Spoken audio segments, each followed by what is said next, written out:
plant themselves on their lungs and they get emphysema, and of course, that leads to death. So I have learned to put on a mask. And I don't want to use the word convenient now, but now that we're all in an era of everybody has to wear a mask, it comes like nothing for me. Because I've always worn a mask while grooming. It's called groomer's cough that you run the risk of getting if you don't protect your respiratory organs. So those are like the two main risks. The other one, again, for the human is this job is pretty strenuous. You're on your feet for a long period of time and you're in some weird positions, sometimes depending on the environment that you have to groom the person's dog. So you tend to get a lot of back pain from lifting or from bending long hours.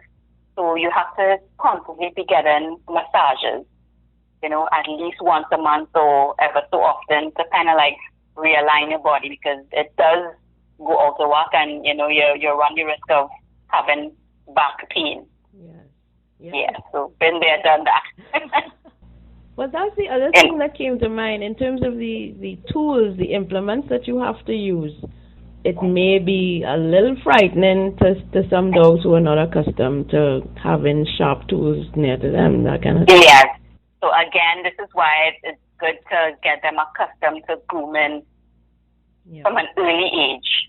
And then with the grooming tools, like, okay, we have a table and a grooming arm with some grooming loops. So you place one around the neck, loosely, of course, and one around the waist. Mm-hmm. And some dogs just don't like being confined, so they will fuss about that and fidget, and it's amazing. You really have to learn the dog as well. So I have a diploma in dog grooming, and part of the course, they teach you how to read dog language. Yeah. So there are some dogs that will lick you, and the licking is not just friendly, but it is their polite way of saying stop. And sometimes the licking will elevate to fidgeting, and then fidgeting then sometimes elevates the little nip, and then little nips turn to bite if you don't read the language and adjust the suit. Sometimes mid-grooming you have to stop and take the dog down, let them run around, and then put them back up on the table and resume grooming. All this you learn, with time. And it's not just long-haired dogs that require grooming, yes? Nope. Once you're a dog, you require grooming, because hair is not the only part that you attend to. You have the ears to clean, you have the nails to clip. And then there are the few dog owners that know about anal sac expression. That's not for the faint-hearted. I can imagine. It sounds terrifying. Yes, but it's all part of a groomer's job. So let's get on to another topic here, maybe a little controversial for some people. I'm assuming, you can correct me if I'm wrong, that you primarily work with pedigree animals? Nope, I work with pedigree, potong, any kind. Once they've got 4 legs and a tail, right. I deal with them. Once the owner recognizes the need that A, the dog needs to be groomed, or B, the dog needs to be groomed and they really don't have the time or the skill or the tools, I'm there. So I have groomed from potongs, Rottweilers, pit bulls, the multi-pools, the poodles, the collies, long-haired, short-haired, any kind, once they're a dog. And I've done a couple cats. Really? Yes, I have. I've actually done 4. But, you don't really get that request to come and groom a cat, yeah. True.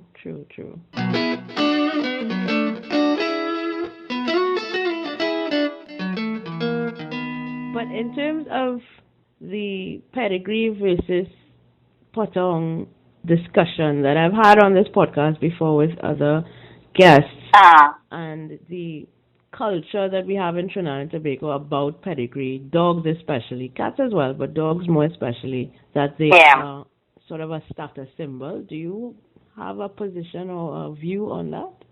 I agree. There are some people that do have that, and I would say from 2 different angles. You remember there was a point in time when pit bulls were the it thing? Yes. And again, this was the time where there were a lot of pit bull attacks on humans. And I always found, and I mean, I don't mean to be biased, but it was just an observation. I would say or would find that a pit bull was considered a status symbol for those of a particular class as compared to a Benz was to another particular class. Right.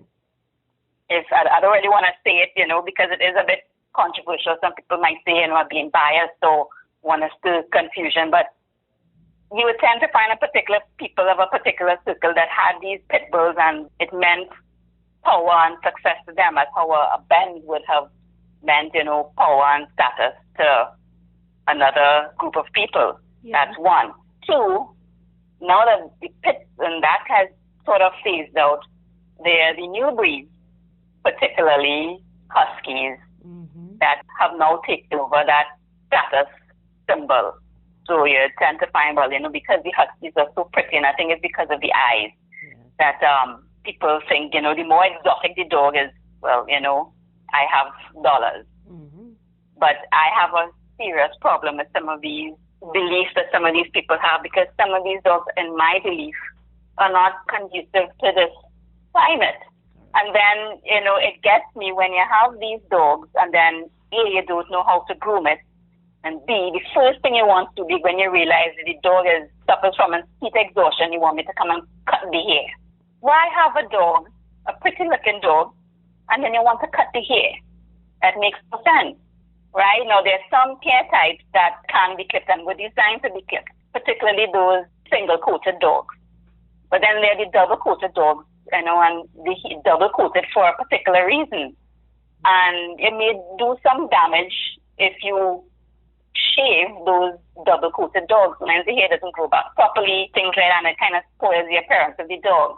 So again, education and knowledge is really, really important, as far as purchasing a breed is concerned, especially if you just want to purchase for status, show. Do you have a view on people's decision to purchase rather than adopt? Because if you are a dog lover, you would think that any dog in need of a safe, loving home would be preferable to forking out $5,000-$6,000 on a dog. Yeah. Again, so many ways you can look at it. Again, from a status point of view, people know what type of dogs cost that 6-7 plus. For sure, they will purchase, to say, well, look, I have this dog, I have some funds. Now, the thing is, too, when you're purchasing a dog, I always advise people, get it from a reputable breeder. Always ask to see both parents, especially if you're going to fork out that amount of money.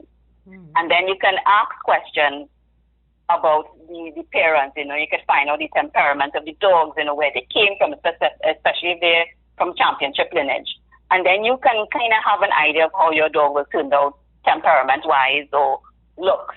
And I guess some people, in purchasing a dog, like the puppy experience, bonding from day one. The pros and the cons of adopting a dog, some people don't like the hassle of having a puppy around. And the type of dog really doesn't matter. They just look for dogs just for companionship. Yeah. You tend to find those really true-to-heart dog lovers will see no problem in adopting. The only thing in adopting is that, again, you don't know what the dog's temperament is like. So it may take some time for the dog to settle down in his new environment, or it'll take some time for you to learn this particular dog. But again, it all boils down to people's different tastes and the reasons why they want to adopt or have a dog. Some people, will want a dog for their kids, and it's a little bit of a danger issue if you adopt a fully grown dog around children, whereas if you have a puppy, that most of the times you would have purchased, the dog can be trained to grow up with the kids. Right. On that note, is there anything that you have experienced or observed regarding animal welfare in Trinidad and Tobago that concerns you or you'd like to speak about? There are a few things. Well, one, of course, again, is people, just rushing off and purchasing dogs from pet shops, not knowing where these dogs came from, and most of the times it's from puppy mills, and that is like the saddest thing out. There are people who just selling dogs just to get money for these exorbitant prices, and then there are the people who want to purchase these dogs unknowingly without even finding information. Sometimes you spend this whopping amount of money and you purchase a sick dog, only for it to, not last long, and you wasted the money. Yeah. And then, of course, you have supported somebody who runs puppy mills who really doesn't care about the dog or the welfare or the health of the dog. They just care about the dollars. I think over the years, we are now starting to see people moving away from dog as just the animal outside to actually loving dogs to the point of having them as a companion and not as a watch. That I'm happy about. People are starting to be a little more concerned, but we still have a long, long way to go. It bothers me. Again, this is another controversial topic, the issue with the fireworks. I mean, it is heartbreaking to see, the dogs on the road being killed because of the fireworks. But then again, I'm saying year after year after year, we experience the same problem. I think you having your dog for so long, you know your dog. Okay, so plan A didn't work this year. Come up with a different strategy. Pen them up or protect them a different way. Ensure that they're protected. Don't just continue to leave them out. Just quarrel at, the fireworks. And you have to do something yourself to protect your dog at all costs. There's so many things to either keep them inside or keep them in a room, or they're even what they call like a thunder jacket. There are also, even sedatives that you get from your vet that you can try and give them just to soothe them, to help that time pass. And I also tell people, when you have puppies, what I have done with my dogs is I try to get them accustomed to loud noises at puppy stage. So I would put like some coins in a plastic bottle and let them play with that so that they are accustomed to loud noises. So I honestly, personally have not had a problem with dogs being afraid of the fireworks. I've had dogs run into my yard because they're running away from fireworks. It's so sad. And then there are a few people who, again, they just want a dog for security, and they don't socialize the dog. They ill-treat the dog. They have the dog tied. Morning, noon, and night. Sun, rain, night, storm. The dogs are just out there. They still have people that do that ill-treat dogs. And that is, why have a dog? If, you don't know how to take care of it, you don't like them in particularly, why have one to ill-treat one? Yeah. We do have a long way to go indeed. Although we have new legislation in place in terms of punishing animal cruelty, but the enforcement of the law is the other challenge. So in wrapping up, could you remind us of how we can find you to access your services? Okay, well, I am on Instagram, on Facebook, Pawfection. Also, I have a new project that I'm trying to incorporate grooming from a holistic point of view. Mm-hmm. COVID has had its pros. So while we were on lockdown, of course, there was no grooming going on, but I still, like to educate myself. And I learned a whole lot about how nutrition is important and goes hand in hand with grooming. Yeah. It is really, really, really, really, really amazing, the correlation between the two. So I have actually embarked on a project where I cook dog food, nutritional dog food, and started introducing it to my clients as well. And I must say it's well accepted.